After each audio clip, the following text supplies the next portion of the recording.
Hello all you, कैसे हैं आप लोग। तो हम लोग वही अपना चैप्टर डिस्कस कर रहे थे, पार्टनरशिप फर्म। तो मैंने आपको ये वाली बुक दिखाई थी अपनी लास्ट वीडियो में, जो जिससे मैंने खुद पढ़ाई करी थी 2015-16 कि ये उसका तभी का एडिशन भी है, बट इतना कोई फ़र्क नहीं पड़ता, ज़्यादा कुछ चेंजेस होता नहीं है पार्टनरशिप फर्म में। तो मैंने आपको अपनी लास्ट वीडियो में क्या क्या बताया था वो थोड़ा डिस्कस कर लेते हैं। पहला क्या बताया था मैंने, पार्टनर्स पार्टनर्स कौन होते हैं, फिर पार्टनरशिप, अगर मैं पार्टनर्स को ही मिला दूँ, पार्टनर्स के ग्रुप को ही क्या कहते हैं, पार्टनरशिप कहते हैं। थर्ड, फर्म क्या होती है, जो भी पार्टनर्स बिजनेस करते हैं उसे फर्म कहते हैं, और ये पार्टनरशिप एक्ट के अकॉर्डिंग ही रजिस्टर होगी तो फर्म बन जाती है। फिर हमने पढ़ा था पार्टनरशिप डीड।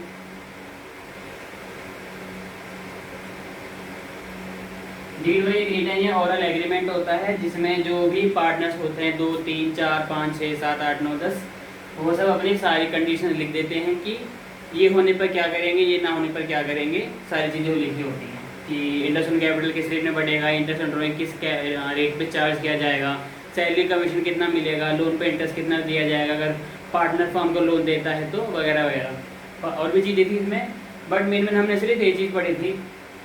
फिर एक थोड़ा हमने ये भी जाना था कि पार्टनर्स के राइट्स क्या क्या होते हैं।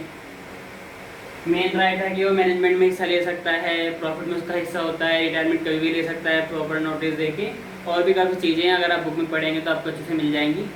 तो हम इसी बुक में आगे देखते हैं कि आगे के टॉपिक्स क्या हैं। तो इसमें जो नेक्स्ट टॉपिक आ रहा है वो है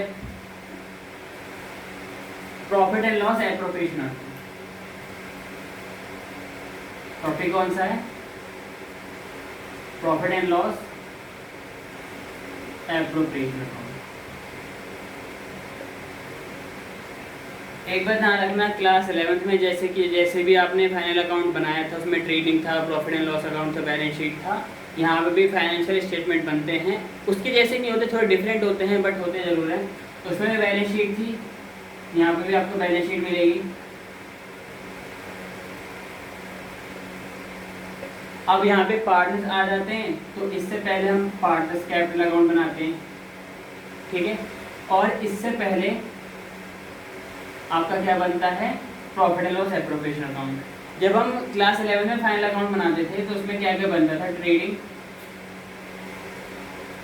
फिर बनता था प्रॉफिट एंड लॉस अकाउंट, और फिर लास्ट में बनती थी बैलेंस शीट। अब आपको क्या करना है, प्रॉफिट एंड लॉस अकाउंट के बाद पार्टनरशिप फर्म में भी प्रॉफिट एंड लॉस अकाउंट बनता है, और प्रॉफिट एंड लॉस अकाउंट बनने के बाद क्या बनता है, profit and loss appropriation account. Balance sheet भी सेम बनेगी जैसे वहाँ पे हम बनाते थे, एक साइड लायबिलिटीज होंगी एक साइड एसेट होंगी, यहाँ पे प्रॉफिट एंड लॉस अकाउंट भी बनेगा जैसा कि आपका क्लास 11 में आपने बनाया था। और लेकिन यहाँ पे नया क्या आ रहा है आपके पास, profit and loss appropriation account और पार्टनर्स कैपिटल अकाउंट। इसके बारे में भी जानेंगे होता क्या है, लेकिन सबसे पहले आपको समझना होगा प्रॉफिट एंड लॉस अकाउंट और profit and loss appropriation account होते क्या हैं, दोनों में डिफरेंस क्या है। और उससे भी पहले आपको ये चीज़ पता होनी चाहिए,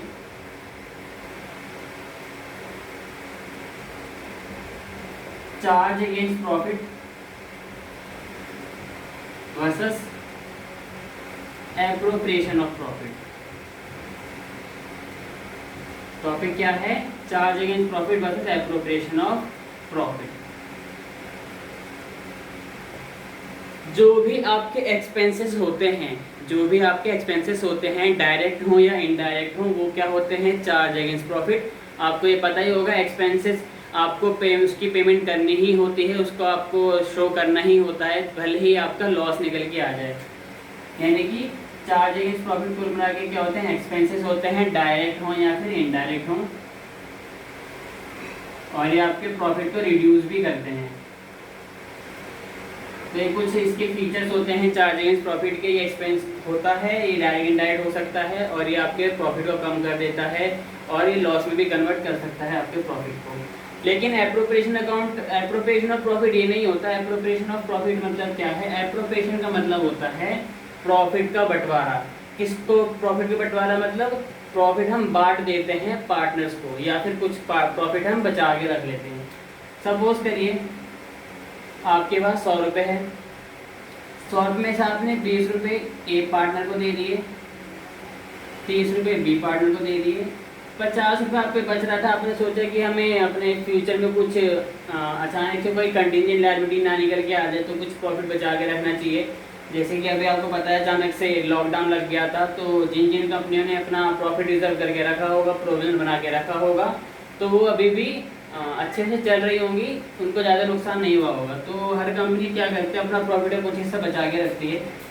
तो 50 रुपये से पार्टनर्स को बांटा है हमने, 100 रुपये में से वो बचा के रख लिया और हमने कहाँ ट्रांसफ़र कर दिया, ट्रांसफ़र टू रिजर्व।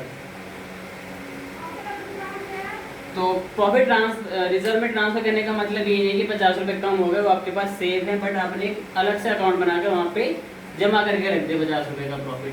तो 100 रुपये के 3 हिस्से हो गए, इससे 100 रुपये कम नहीं हुआ है। ये 50 रुपये अभी भी पार्टनर्स का, यानी कुल मिला के पार्टनर्स को 100 रुपये ही मिलेंगे, अभी मिले चाहे बाद मिले। तो वही होता है आपका एप्रोप्रिएशन ऑफ प्रॉफिट, यानी कि एप्रोप्रिएशन ऑफ प्रॉफिट आपका प्रॉफिट कम नहीं करता, जबकि उसको अलग अलग हिस्सों में डिवाइड कर देता है। वही चार्ज अगेंस्ट प्रॉफिट आपके प्रॉफिट को कम कर देता है। दूसरी चीज, एप्रोप्रिएशन ऑफ प्रॉफिट मतलब कि अगर आपको प्रॉफिट होगा तभी आप प्रॉफिट का बंटवारा कर भी सकते हैं, यानी कि जब लॉस निकल के आ रहा होगा तो आप प्रॉफिट का बंटवारा नहीं, लॉस का बंटवारा नहीं कर पाएंगे। लॉस को आपको फिर डायरेक्टली पार्टनर्स को उनके अपने प्रॉफिट शेयरिंग रेशियो में बांटना पड़ेगा, तब आप रिजर्व में ट्रांसफ़र नहीं कर सकते, क्योंकि रिजर्व में तो प्रॉफिट ही ट्रांसफ़र होता है और भी बाकी चीज़ें होती हैं। तो इसमें हम देखते हैं कि एप्रोप्रिएशन ऑफ प्रॉफिट के आइटम कौन कौन से हो सकते हैं। जैसे यहाँ पर हमने एक्सपेंसेस की बात कर ली, सारे एक्सपेंसेस डायरेक्ट हो इनडायरेक्ट हो।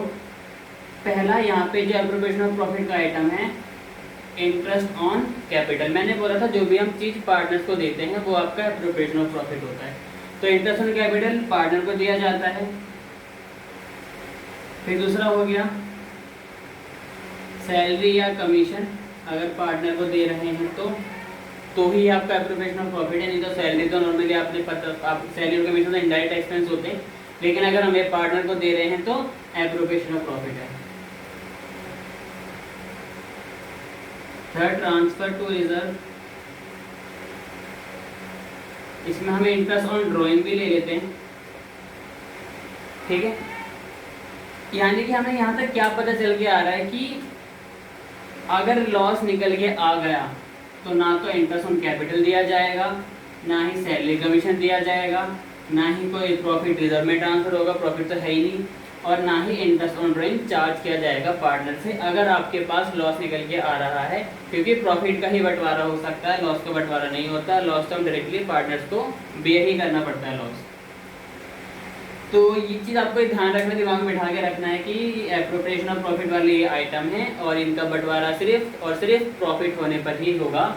अब सपोज करो कि आपके पास 100 रुपये का प्रॉफिट निकल के आ रहा है, 100 रुपये का प्रॉफिट है अभी आपके पास, तो आपने इन सभी कैलकुलेशन करी तो ये 50 रुपये है, ये 30 रुपये और इसे 60 करें। ये तो कोई कंपल्सरी नहीं कि रिजर्व में ट्रांसफ़र करना है, तो इसके अभी हम बात नहीं कर रहे। और सपोज कीजिए आपने पार्टनर से इंटरेस्ट ऑन ड्रॉइंग लिया है 10 रुपये का, तो ये तो आपके प्रॉफिट में जुड़ जाएगा, क्योंकि 100 तो है ही, 10 रुपये और आपके पास आ गया पार्टनर से, तो टोटल 110 हो गया। इसे आप 100 रुपये कर लीजिए। तो लेकिन आपको पार्टनर को देना कितना है, 100 + 60 160, लेकिन आपके पास है कितना 110, तो आप 110 ही दे सकते हैं, 160 नहीं दे पाएंगे किसी भी कीमत पे। तो आप क्या करोगे, इन यहाँ से आप रेशियो में कन्वर्ट कर लोगे, जैसे कि 10 से 10 गया तो 10:6, फिर एक टेबल से काटी 2 5 10 2 3 6, तो ये 5:3 आ रहा है। तो फिर आप इस 110 रुपये के प्रॉफिट को 5:3 में पार्टनर्स को बांट दोगे। पूरा 100 रुपये 60 रुपये नहीं मिल पाएगा इस केस में, क्लियर है। तो हमें देखना पड़ता है कि प्रॉफिट हमारे पास अवेलेबल कितना है। अगर ये 200 रुपये होता तो 160 आराम से चला जाता, फिर जो 40 बचता उसे चाहे तो हम रिजर्व में ट्रांसफर कर देते या उनके रेशो में बांट देते, जो भी उनका प्रॉफिट से रेशो होता है। तो मेन हमें क्या पता चल के आ गया कि ये एक्सपेंस होता है, एक्सपेंस नहीं होता, ये आपके प्रॉफिट को कम कर देता है, ये प्रॉफिट को कम नहीं करता, ये सिर्फ बांट देता है प्रॉफिट को। यहाँ पे हम पार्टनर्स से लेने देने वाली चीज़ें रखते हैं, तो ये होता है आपका, ठीक है। अब इसके बाद मैंने अगर आपने ध्यान से सुना होगा तो मैंने बताया था क्या समझेंगे, profit and loss account and profit and loss appropriation account.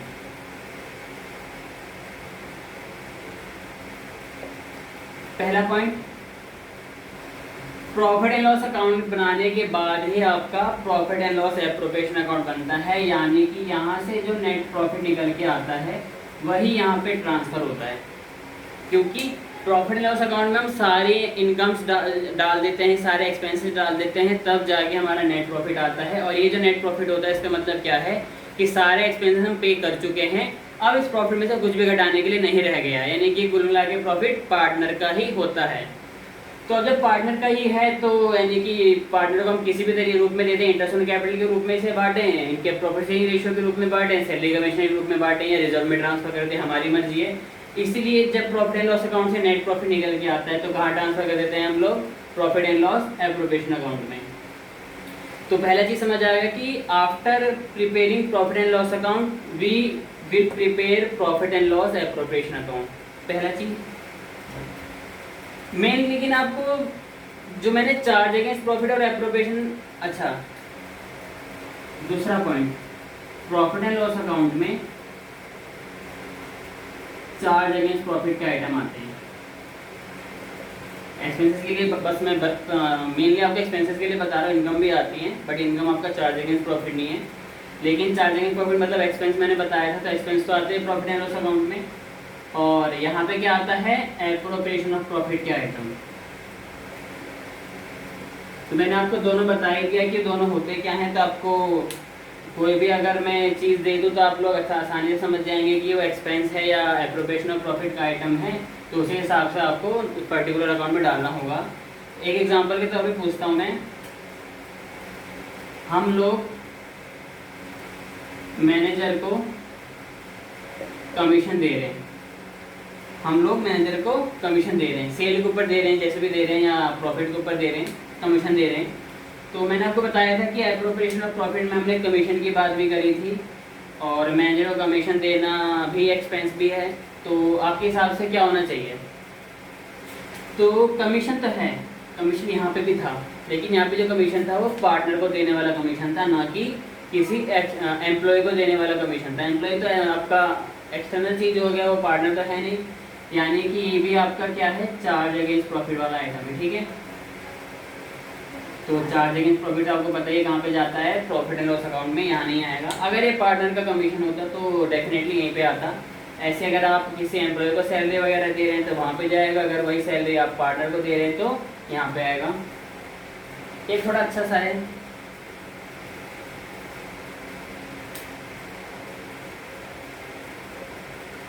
आपने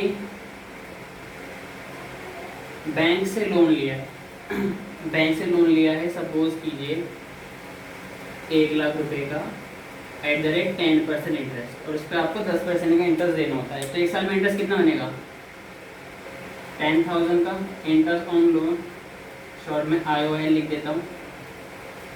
10,000 का इंटरेस्ट है, तो इंटरेस्ट एक्सपेंस है, तो बताइए कहाँ पे जाएगा। एक तो ये बात हो गई। एक इसी के सिमिलर है, एक ए नाम का पार्टनर था, उसने फर्म को लोन दिया।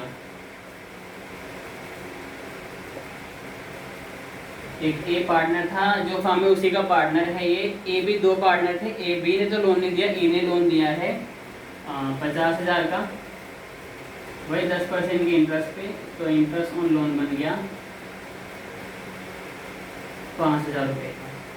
तो लोन कोई भी दे, लोन कोई भी दे फर्म को, फर्म का लोन से मतलब है फर्म की वो लायबिलिटी ही मानी जाएगी।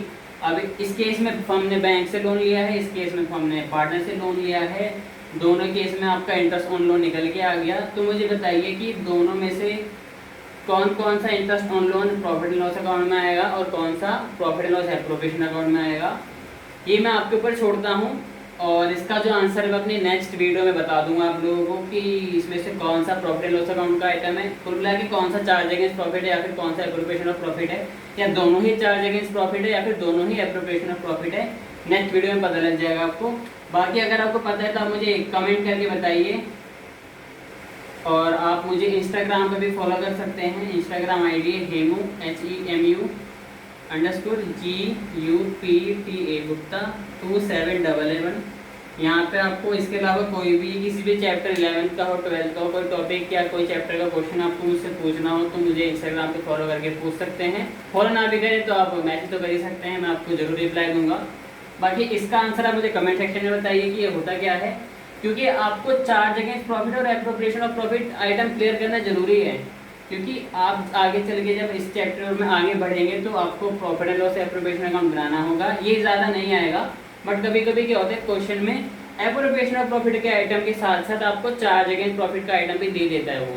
तो आपको पता है चार्ज अगेंस्ट प्रॉफिट यहाँ पे डालना होता है, तो हम डायरेक्टली यहाँ पे ले नहीं सकते, तो फिर वहाँ पे कंफ्यूजन क्रिएट हो जाती है। तो आपको इनमें डिफरेंस अच्छे से पता होना जरूरी है,